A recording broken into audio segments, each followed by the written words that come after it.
Hey, what is going on, guys? This is Jason with Jadren Aquatics. Thanks for hanging out with me again. I know you're thinking, Jason, my gosh, you are putting out videos.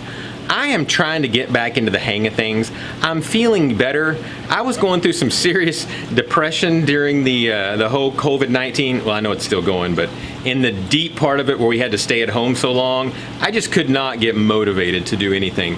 But I'm starting to get excited about things again, so that's why I'm starting to make and put out more videos and actually enjoy making the videos and enjoy putting out the videos, where sometimes it can just be a grind. Well, today I am going to give you an update on the fish room, show you some things that are going on different, some changes that I've made, some more tanks that I've actually added.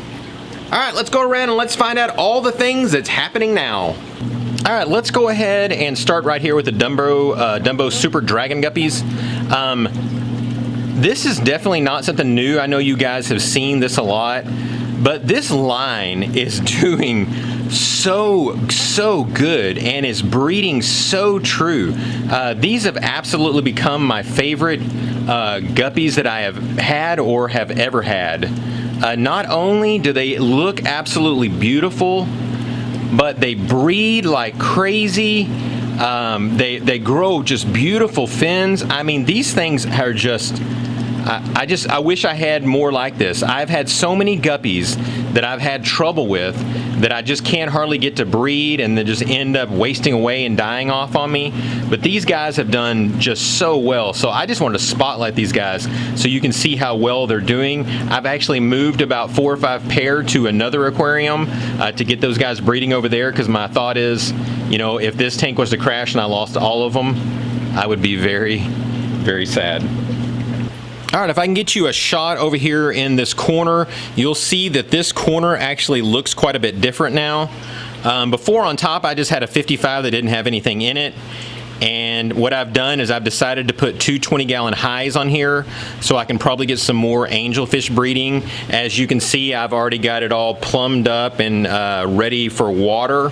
And, you know, again, set to automatically do water changes for me. And so I started to make it, so you can see there's a gap here. I started to make it where 3 20s would fit on here, but this thing was gonna stick off so far and just be awkward, and I knew I'd crash into it, and I just decided I'm just gonna put 2 of them here, and then I might put like a 5-gallon or something in the middle. Again, I haven't exactly decided what I'm going to put in there. I think angelfish, but I may take some of the epistogrammas that I have and move a pair out and try to get those to breed. Those guys are a little bit more picky with what they want, and that's some of the things I really want to start doing more this year, is taking all the different types of species that I have and trying to get them to breed. And then if you look at this tank down here below, this tank, this was the one before that had all of the fish that I had from my pond from last year that I put in here. As you guys have probably noticed, I haven't done any videos because I didn't put another pond up. I don't know, it was just too much work for me. I didn't enjoy it as much as I thought I would enjoy it. The way I see some people put up videos seem to absolutely love theirs. It probably has a lot to do with the fact that I just don't sell fish. So breeding exorbitant amounts of fish doesn't really do much for me, because I pretty much only sell at swap meets and stuff. And so what I've decided to do with this tank, I've decided to make this a mixed Caridina tank. I've only got 2 or 3 shrimp in here right now. You're probably not even going to see them. It hasn't been set up very long. But this is obviously got the special Brightwell substrate in it to get the pH where it needs to be. And then it's also got the salty B that I use to mix the water to get it to the right RO, or the right TDS. And so what I wanted to do is I want to take a bunch of different types of the Caridina shrimp and just mix them in here. That's kind of something that you never see. You just don't ever see people that hardly have any Skittles type tanks with Caridina. They really don't want to mix them. They always like to keep them together. So I've decided I'm going to take quite a few of them and mix them together and just see what some of the crazy stuff that'll come out of them. And so I decided to go kind of big and put it in this 55-gallon. And the other reason that I did the 55 gallon, to tell you the truth, is I am terrified to drill a 55 because I can't confirm whether or not these things have tempered glass in the back. And the thought of drilling and that thing exploding is, I just can't do it. And when I had the other fish in here, I just wasn't doing water changes on it because I'm used to everything I have doing automatic water changes. Well, this one wasn't drilled, so the water level just kept getting lower and lower and lower and lower and lower, and I knew I just was not taking care of these fish at all. So I decided to move all those fish off into another tank that actually does water changes. So that's the plan with that tank. I'm actually really excited with that one. I can't wait to see what comes out of it. I've kind of just thrown some stuff in here right now, not really aquascape per se. I don't like really taking my shrimp tanks and aquascaping them a bunch because I like to be able to see the shrimp. I like to have a bunch of kind of open areas out here in front so that when you feed them, you can see them a lot. And so over here, this is actually a bunch of the fish that were in that 55 that came from the pond outside. What I tried to do specifically with these, there were a lot of them that had kind of this cool yellow pattern on them, and so I tried to move pretty much all the ones that kind of look the same into this tank. I know there's like one red one in there that snuck in, but for the most part they kind of all kind of have similar looks, so I thought I'd kind of keep those guys together, and then everything else that was left over I put in a different tank.